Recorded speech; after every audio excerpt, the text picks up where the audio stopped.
I'm Celia. I'll be introducing your readers for tonight. So our first poet is going to be Mónica Teresa Ortiz, who is a poet born and raised in Texas. Her poetry collection, Muted Blood, is published by Black Radish Books. Her forthcoming chapbook of crónicas, autobiography of a semi-romantic anarchist, is published by Hook Publications and will be out this month in March 2019. So welcome. Woohoo!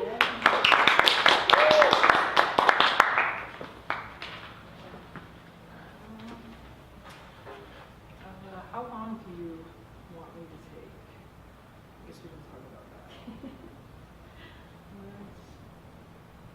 that. Okay, I'll just read a few from my first book, and then I'll read a few from the forthcoming one.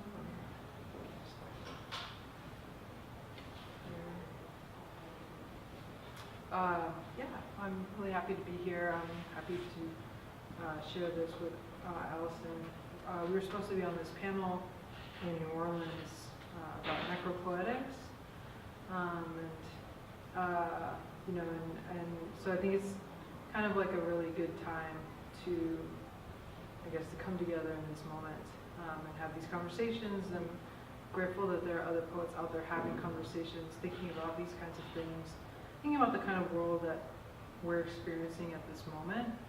I was reading today this book from Derrida called Beast and Sovereignty, and in the book he talks about this idea of nostalgia for a lost future, and I've just been thinking about that all day, and like how that's how I feel all the time. I'm like, I mean, I don't really believe in nostalgia, but this idea that there could have been something better for us, and so there's kind of a hope in that, which I think is like something that I talk about in my work, and I call it post-hope, this idea of like, basically that everything kind of just ends, and the world that I imagine is the world beyond all that.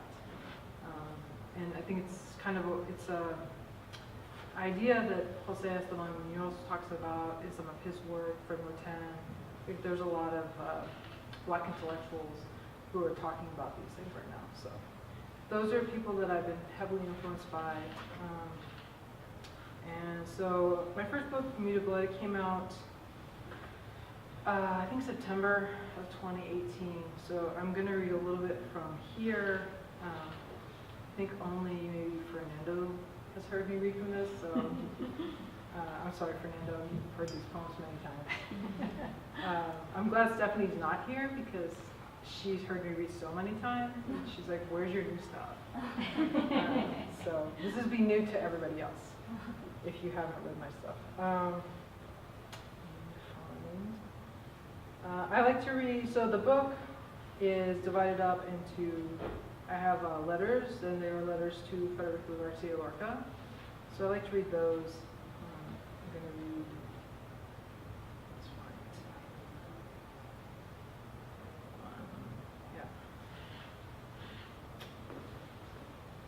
yeah. I'll read one of those letters.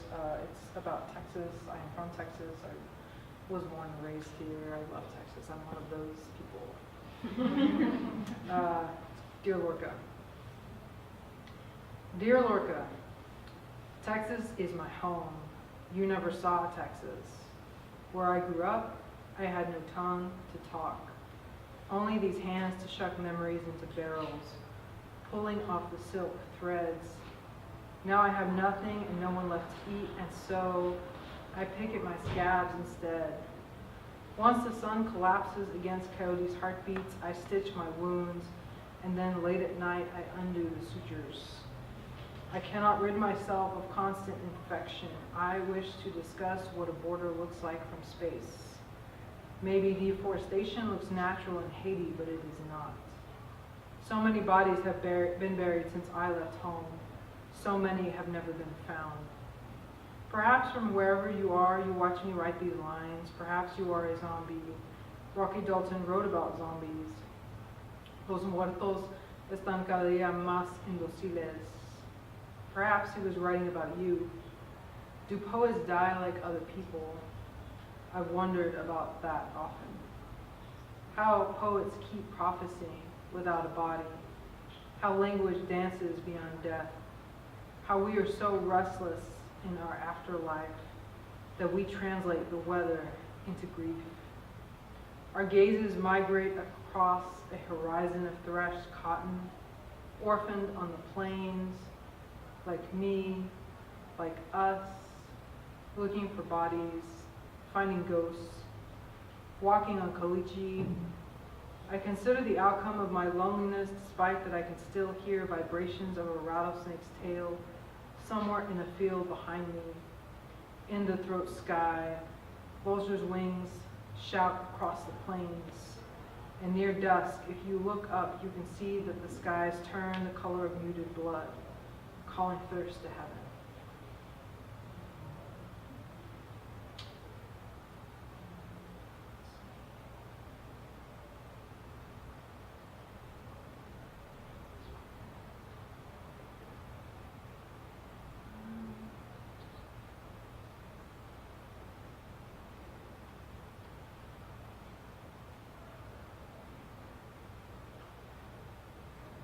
So the book it's in 3 sections. It's a triptych. The last section are poems about the idea of sanctuary and like what does sanctuary mean and to whom does it apply to. So I'll just read one from each section. These are not titled, they're just numbered. This is number 2. Some folks think sanctuary means a 23-acre oasis where peacocks gifted to the Mayfield Goose family in the 1930s roam free. Some folks think it involves the largest Sawal Texana palm trees north of the Rio Grande River, or lush gardens bordering ponds, fenced in by rocks in that liberal desert of a city further west that passes over the eye of a needle called Shoal Creek. Some folks think sanctuary means nothing but a spot to gather artistic inspiration, to be one with nature while doing yoga, reciting passages from Puma children, or reclaiming quiet time away from cranes stretching in the sky. Some folks also think sanctuary is just a retreat where visitors go to bask in a cool, calm, and collective pulse to forget. And there's a footnote. The footnote says, Shoal Creek should be considered a boneyard of fossils, of final breaths, of Georgetown limestone and ash juniper trees. There along the dry bed were hundreds of white rocks stacked restless like bald eyes, where were both an ichthyosaurus, unearthed on an archaeological dig, and Larry Jackson Jr., a man unlawfully executed by Austin Police Detective Charles Kleinert in 2012, drew in one last lungful of cedar elm.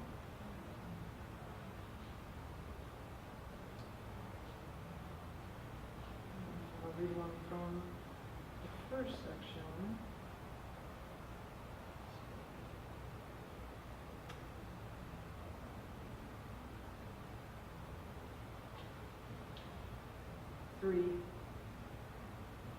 My insomnia is not that severe. I managed to rent an apartment. I live on the border on you. I don't know which language is mine. You are someone else's physics. Birthing universes of Agatillo, fingerprinting your lips with graves. I ran along your spine. Across the water, I see a carnival in Shelby Park, complete with that Ferris wheel, and there too, I see solar systems, full of milkweed and wonder, who made you? Scorpions and silk of your hands receive us like a sarcophagus, ovals what you discover in my pockets, quarters for the jukebox in the old Kentucky club, or a matchbox from the Corona Cafe where I danced to Neon Moon with a girl whose hair was on fire. I imagine Margarita with her one silver incisor smiling on the last day I hugged her as I left you behind. She died from cancer. I etched her name on a bougainvillea. We passed before the 14-foot wall, a negative space that is a line and then a scar and then a memory. And remember her saying the thing we share is that all bodies can be measured for coffins.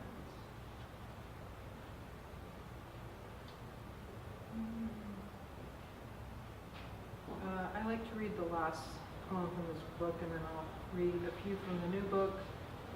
This is another letter. It's called, it starts, Dear Lorca.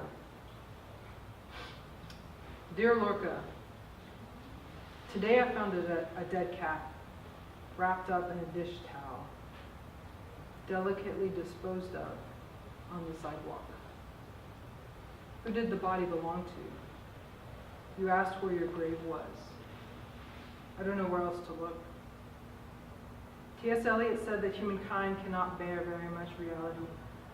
I write to you from a place of disaffection, post hope. Because racism isn't condemned to geography, because its legacy is cemented into the sidewalks, because sanctuary isn't for everyone, because we cannot grieve under the specter of Panopti's 100 unbreathing eyes. Because my neighbor planted a yard sign that says, in this house we are still outraged. The poet Roger Reeves says we are not separate from the perpetuation of violence. He calls it civilized outrage. He calls it trafficking, the spectacle. Empires are not built alone, I say. We build empires and we call it intervention. Intervention is another word for invasion. But we will watch these empires fall, torch it with fire from Prometheus's rope-burned wrist. Language is violent, and violence took you. Violence will take us all, as the border took my grandfather's. No one in my family knows the location of my great-grandfather's body, or if he's even underground. His body doesn't have a home. Stabbed in a street in Mexico, he was left for dead. His name was Salvador, but that did not save him. I wonder what thoughts crossed your mind when you faced the firing squad. If you felt betrayed, if you grieved your body, if you knew that there is a next life, that the odyssey starts after death, that we shall inherit the matrix. Did you ever believe that us queers, we can come back from beyond? Dear Lorca, I am not a gravedigger.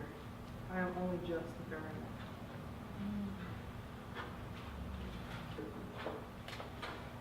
So the new project that Post Publications is publishing is a series of crónicas, which the Latin American writer Eduardo Galeano kind of made them famous, but they're actually like a Portuguese form, and I feel like they're probably most similar to like vignettes. Anyway, so that's the style of these. The book's called Autobiography of a Semi-Romantic Anarchist, which is a line that is from a poem by Charles Simic, which I will actually read.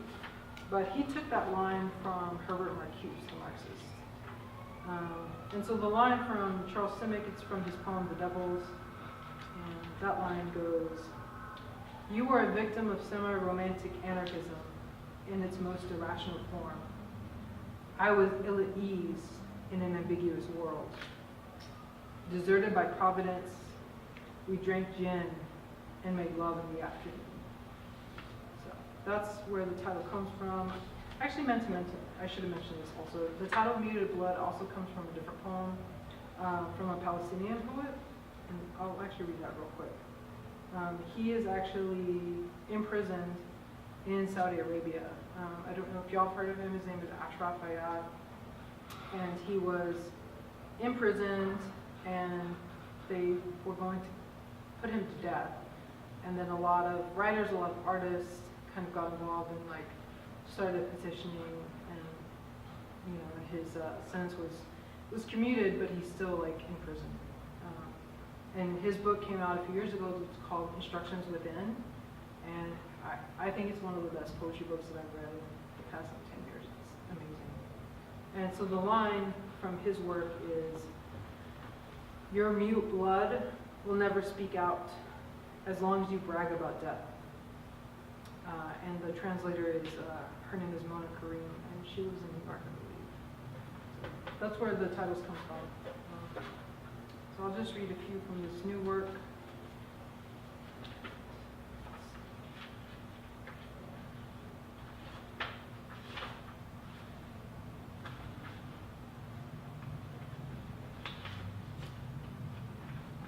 I'll actually read the first poem of the collection.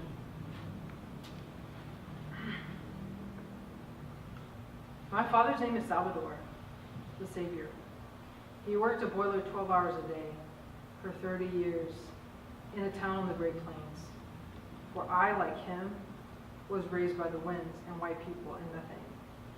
He took me fishing across the border to New Mexico on the Pecos River. My father, my uncles, my grandfather camped and cut worm hooks from inside the brook trout's mouth.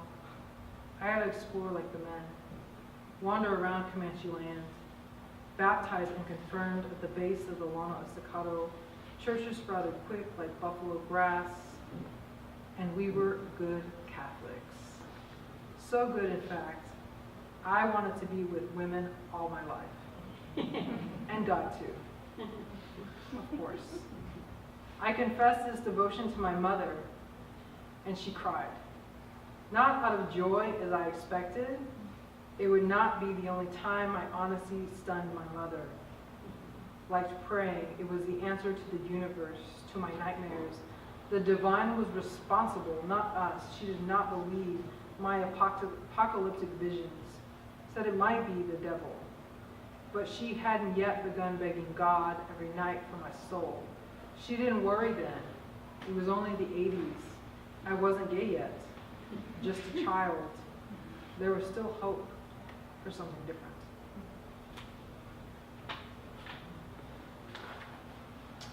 Let's see. Okay, since I'm already reading about my mother and she's not here, I will read another poem about my mother. None of these have titles either, so they're just untitled. Like many faggots and queers before me, I am living my afterlife. Sacrificed my first when I kissed that white girl after we watched a Dallas Mavericks game on the TV in her friend's apartment off Airport Boulevard in 45th.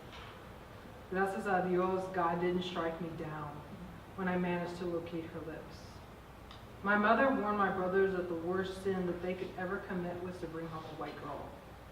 I was 21 and as careless as a raven in an attempt to avoid wires capable of electrocuting anyone who glances them, thrown backwards in flight, struck lifeless by a miscalculation. I did not consider the consequences of unifying my authentic self with my desires until that kiss. My mama never explained why she hated white people, but I figured it was because English wasn't her first language, and her family migrated from northern Mexico to northern Texas just before Kennedy's assassination. My mama ain't the kind to forget, except when it came out to her, and then she pulled out her shovel and buried my admission in the same grave as her childhood memories. I kept my promise to my mother. We each maintain our sovereignty. I have never brought home a woman, much less a white girl. So now we love in silence, and we pretend that there ain't a body buried between us. I'll read one more and then I'll pass this on to Allison.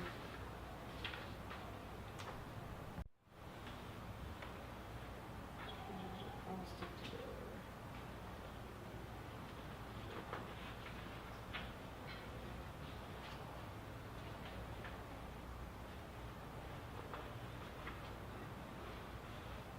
Sorry, these pages are like really stuck together. It's hard to flip through them.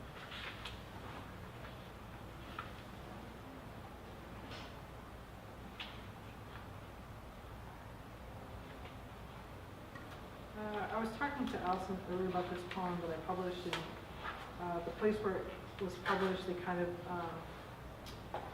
censored. She said censored, and I thought that was a good word for it. So I'm actually going to read that poem, and that'll be my last poem. suicidal, often, but not as often as I have been drunk, coping with the end of the world. I fixate on puzzles in a polluted haze. I binge on champagne, sometimes tequila. I was still 37 years old, vomiting outside Hotel Vegas this summer, saying goodbye to a woman I met during my blue period, on my way to watch a film by Jodorowsky, an artist only superseded in his talent by his misogyny. He directed a film called Poesia Sin Fin, and Poesia is the life I think I live. We went to the cinema in an absurd summer, sitting in the plush red chairs of the old Marquesa Theater, heat refracted by the screens. We sat unburied in a coffin of dreams. We drank rosé and retold our interpretation of reincarnation. As I suspected, she possessed a kiss of conviction, uncommon in her peers. And I became nostalgic for a lifetime as a misanthrope.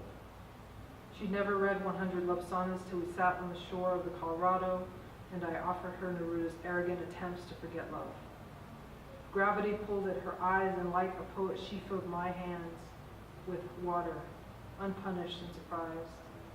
Both of us lonely philosophers traveling through time, sharing phosphorescence and suspended memories of lives we have lived before we were extinguished, expecting the world to bristle and exhale, anticipating the acid rain to erase us. Thank you.